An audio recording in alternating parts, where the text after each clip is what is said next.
So again, good morning and assalamualaikum. I am Imad Bisango and my task today is to discuss to you how to get the product of alcohol from carbonyl compound through reductions. So first, let us read our objective. After this class, the student learn how to get the product of alcohol from carbonyl compound. Next, the student should know the first and secondary alcohol.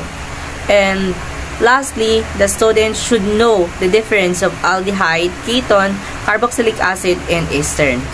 So, let us first read the introductions. The most general method of preparing alcohol, both in laboratory and living organism, is by reductions of a carbonyl compound, just as reductions of an alkane adds hydrogens to a carbon double bonded by carbons to give an alkane. Yes. So, in reductions of carbonyl compounds add hydrogens to carbon bonded by double bonded by oxygen bonds is to give an alcohol. So, all kind of carbonyl compounds can be reduced, including aldehyde, ketones, carboxylic acids, and ester. So, yung apat po na yan na carboxylic carbonyl compounds is yan yung ifo-focus natin today. So, i-convert natin siya or kukuha tayo ng product ng alcohol sa kanila. So unahin natin yung aldehyde and ketone. Aldehyde are easily reduced to give primary alcohol, and ketone are reduced to give secondary alcohol. So, tandaan nyo yan, guys. Sa aldehyde is nakakakuha tayo ng primary alcohol, and sa ketones is secondary alcohol. Okay. Unahin natin yung aldehyde. So, aldehyde is a group of organic compounds that have one hydrogen atom attached to the carbonyl group. So, the general formula of aldehyde is R group bonded by carbons, double bonded by oxygens, and bonded by hydrogens. Tapos, sabi nga sa ang gagamitin natin ay hydrogen gas and nickel in order to reduce it and to have a primary alcohol. So, ipapakita ko sa inyo kung paano ang pag-solve ng aldehyde or paano natin ma-reduce yung aldehyde into alcohol. Okay guys, let's start sa aldehyde kung paano tayo makakonvert ng alcohol from carbonyl compound. So, this is aldehyde. So, I have here CH3 carbon double bonded by oxygen and H. So, we all know that this is ethanol.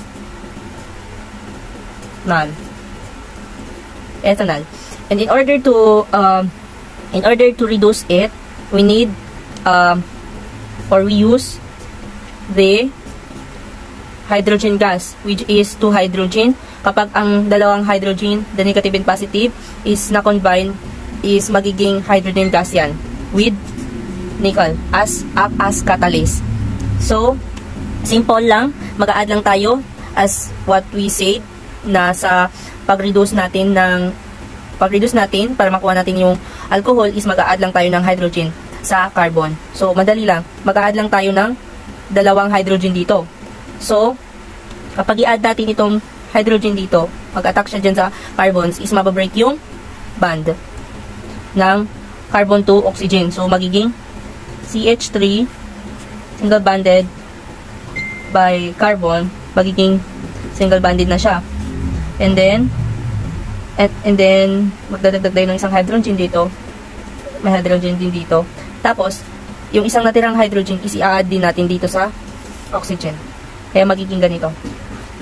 So, meron na tayong primary alcohol. So, ganun lang siya kadali sa ating sa aldehyde. Madali lang siya, guys. Understandable naman, mag-add lang tayo ng dalawang hydrogen dyan. Next. So, here we are now in ketone. So, let us first define what is ketone.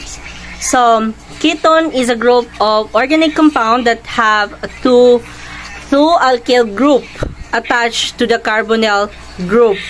So, alamin natin kung paano ma-reduce ang ketone into alcohol. So, magbibigay tayo ng example. So, here. So, next is ketone. So, pareho lang din sila ng process doon sa aldehyde, which is mag-a-add lang din tayo ng dalawang hydrogen. So, ang pinakaiba nga lang doon is yung ketone ay may dalawang R group na naka-attach sa carbonyl compound. So, ganito siya, guys. Ganyan, guys. So, simply, ang gagawin natin ay maghanap tayo. For example, ganito. Ito yung formula na, or general formula, ha. So, example ay propanone. Para mas madali. Propanone.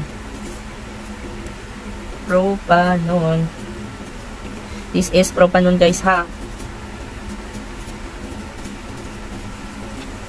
So, as we said, mag-a-add lang tayo ng dalawang hydrogen. And, dito, ang gagamitin natin, guys, ay, ano yun? Instead of nickel ang gagamitin natin, potassium ang gagamitin natin. PT. Act as catalyst. So, simple lang din. Ganun lang din yung gagawin natin process. I-attack din ng hydrogen yung kwan para ma-break natin yung bond. Malilipat dito sa baba yung isang hydrogen. Then, yung isa pang hydrogen, i-add natin doon sa oxygens para maging ganito. So, meron na tayong secondary alcohol. Ganyan. Meron na tayong secondary alcohol. So, madali lang siya.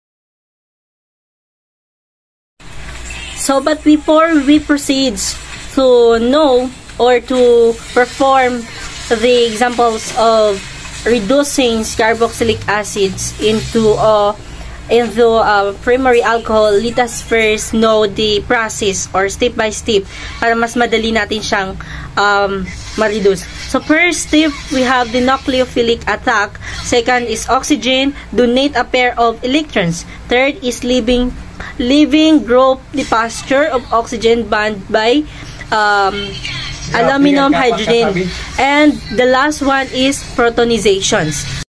Nandito na tayo sa carboxylic acid or carboxylic acid.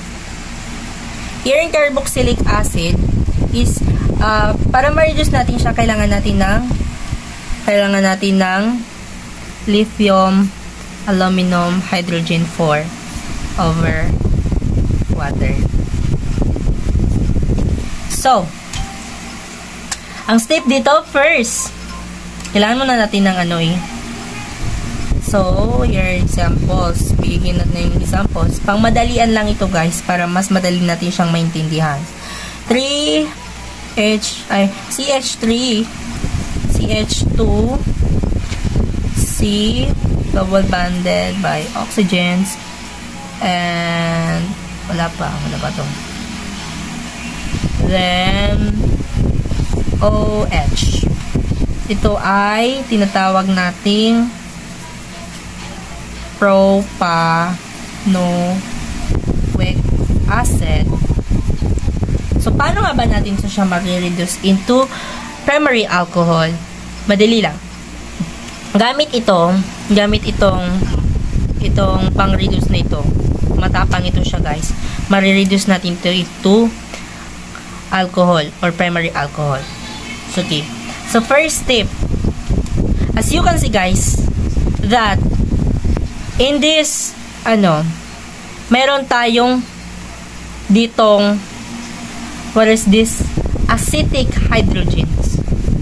So, ang first step nga natin sinasabi doon is nucleophilic attack, which is yung isang hydrogen dito galing is i-attack niya yung carbons. So, dahil na i-attack na ito, manonotice natin na mayroong acetic hydrogen dito. So, itong hydrogen na isa dito is siya, what is this? It's known as the hydrogen, wait lang. If the hydride attack the carbon, it's behaving a nucleophiles, but notice natin dito, guys, na there is acetic hydrogens. So, acetic hydrogen na nakaband dito sa carbon. So, tatanggalin natin yan, guys. So, the hydride ion, ito, yung isang hydrogen dito, the hydride ion is going to act as a base. It's going to remove the hydrogens from carboxylic acid. Meaning to say, itong hydrogen na ito, isa dito, is mag-a-act siya as a base.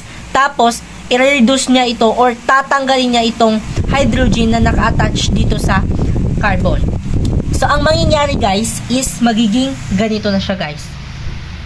Magiging CH3, CH2,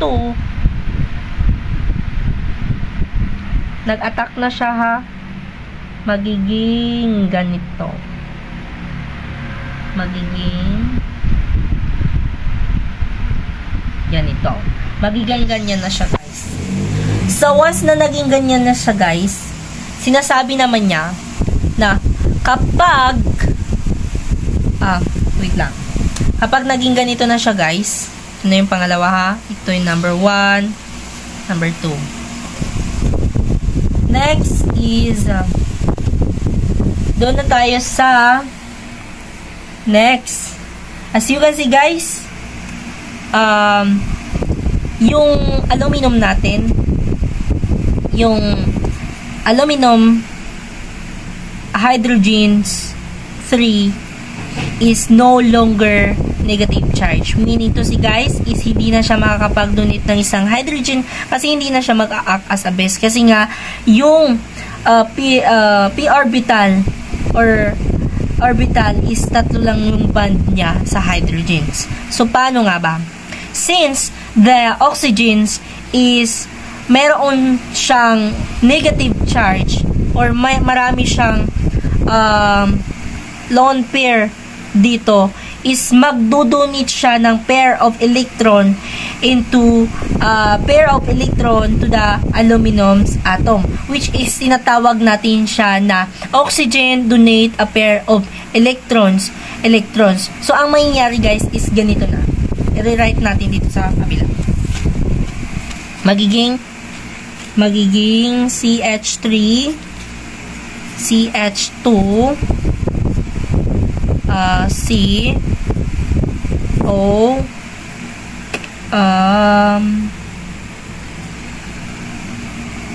wait lang mali. Dalawa lang.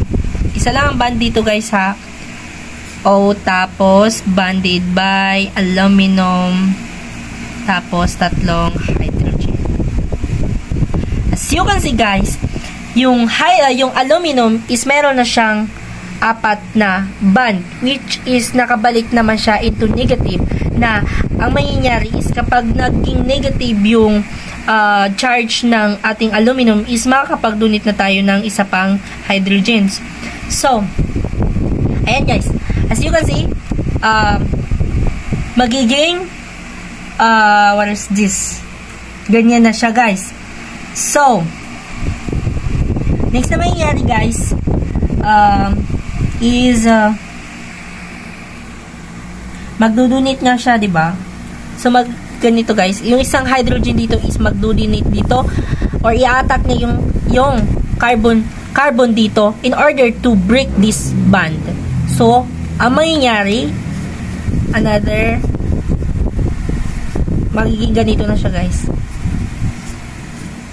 Magiging isa na yung bond niya dyan. Tapos, mag-add siya ng hydrogen. So, magiging ganyan. Hindi na ito kasali. Ay, magiging ganyan. Bonded to, what is this? Aluminum,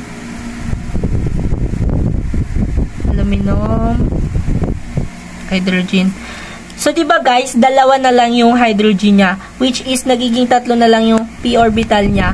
So, ang mangyayari is, hindi na siya negative. Meaning to say is, hindi na siya makakapagbigay ng isa pang hydrogen.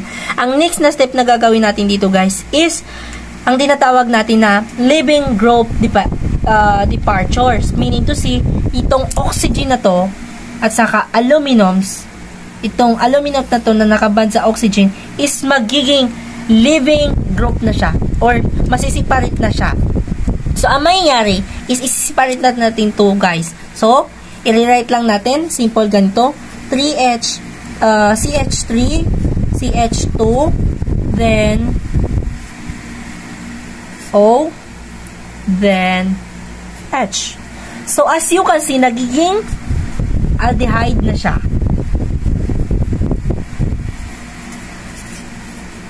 Aldehyde na siya, guys. Diba? This is the R group bonded by carbons. And, what is this? Bonded by carbon. Wait lang. Ay, tama. Dahil nga, tinanggal pala natin ito, guys, is babalik siya, guys, into double bond pala. Sorry po. To ano, ha? Babalik siya sa pagiging double bond dito sa oxygen at saka carbons. So, ang mangyayari, guys, dahil nga nagbalik siya, so magiging aldehyde na siya.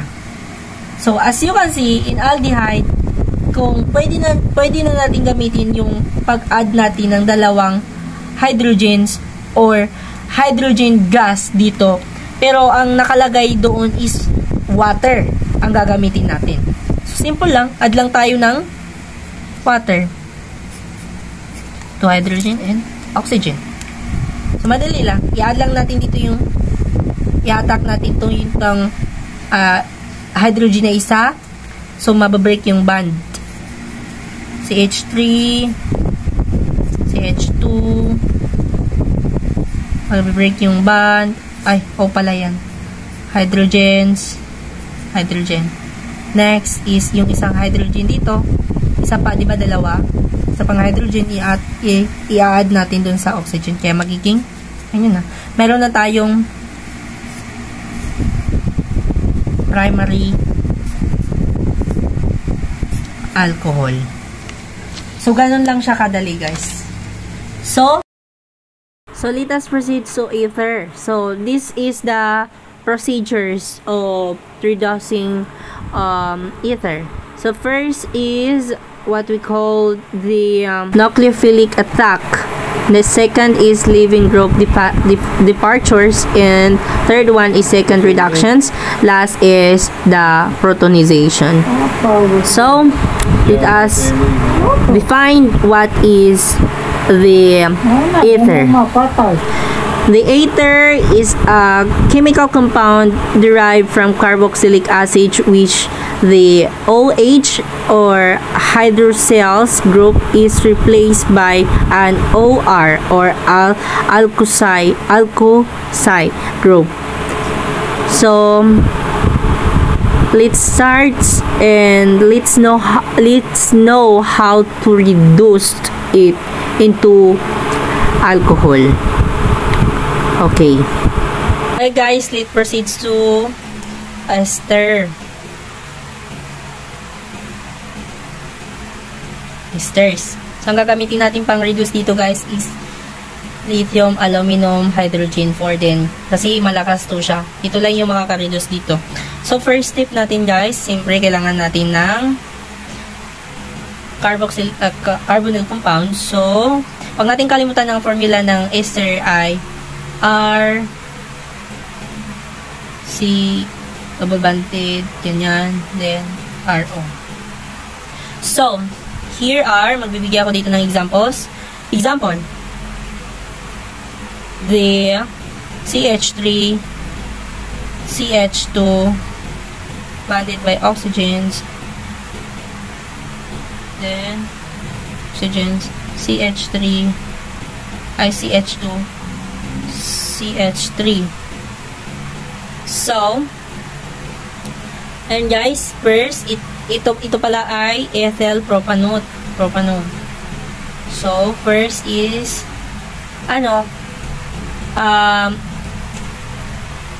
first na procedure natin guys para ma-reduce is nucleophilic attack, which is yung isang hydrogen dito guys is mag-a-attack siya dito sa carbons para ma-break natin yung bond. Ganun lang din sa mga ginawa natin ha.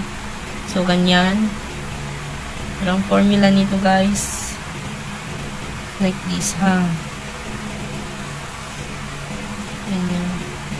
Magiging CH3, CH2, magiging single bond lang yan siya, din mag-ate ng hydrogen dito, then O, CH2, CH3. Next guys is leaving the pasture or leaving the RO or RO group. Ito guys, magiging leaving group the pasture na siya. Meaning to say is tatanggalin na natin ito. Magpo-focus tayo dito. So, as you can see guys, ang nangyari na lang is, ito guys, is naging aldehyde na siya. Diba guys, naging aldehyde na siya kasi naging R group, then bonded by, ganito para mas maintindihan nyo.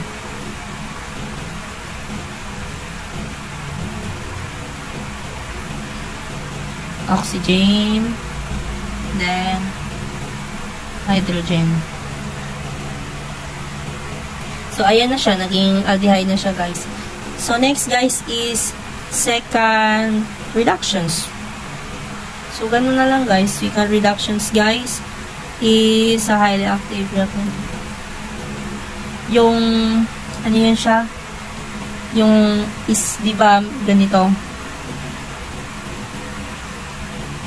Sorry, guys, ha, kasi nahihirapan ako kasi yung ako lang din humahawak ng cellphones. Ay, cellphone, oo.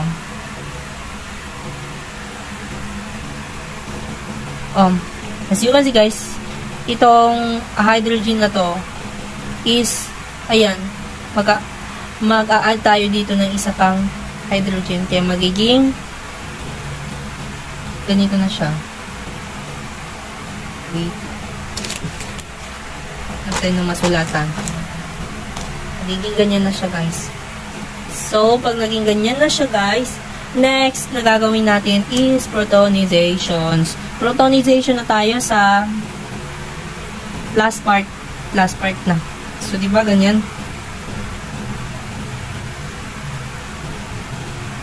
See. Naging ganyan na guys. Protonizations. Pag protonization guys is usually nakukuha natin siya sa water or sa mga acid. So, water ang gagamitin natin. Plus water.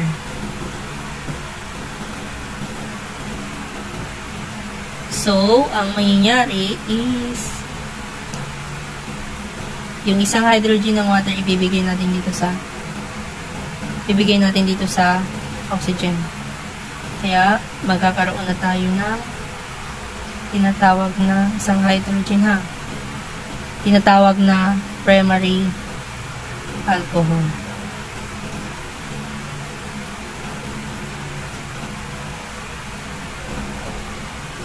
So, gets? That's all. Thank you.